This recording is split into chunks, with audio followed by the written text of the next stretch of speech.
मैं निवेदन करूंगी, बार बार क्यों टोका जाता है महिलाओं को, उसके पीछे कारण है। आप सोने की भांति हो।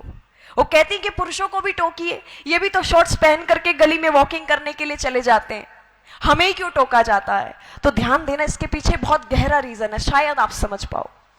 पुरुष एक लोहे की भांति है, लोहे से तुलना की गई है पुरुष की, लेकिन महिला एक हीरे की भांति है, एक गोल्ड की भांति है, सोने की भांति है। आपने देखा होगा, आप यहां से बाहर निकलेंगे, लोहा आपको कहीं भी पड़ा मिल जाएगा।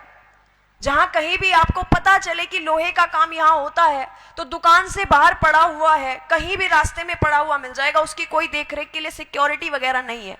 लेकिन जब आप कोई ज्वेलरी खरीदने के लिए जाते हो गोल्ड और डायमंड की, तब भी यही स्थिति होती है क्या? कवर करके रखा जाता है, और कवर ही नहीं, ओवर सिक्योरिटी में रखा जाता है। साइरेंस यूज हो जाते हैं जैसे ही कोई टच करता है। लेकिन यहां स्थिति विपरीत आई, आप सोने की भांति हो। और मुझे समझ नहीं आता कि हमें छोटे ड्रेसेस पहनने में ही क्यों स्वतंत्रता चाहिए? हमें पढ़ने के लिए स्वतंत्रता क्यों नहीं चाहिए? हमें बाहर निकलने के लिए स्वतंत्रता क्यों नहीं चाहिए? हमें कुछ अचीवमेंट्स लेने के लिए स्वतंत्रता क्यों नहीं चाहिए? क्या छोटे कपड़े पहनने से ही स्वतंत्रता मिलेगी हमें?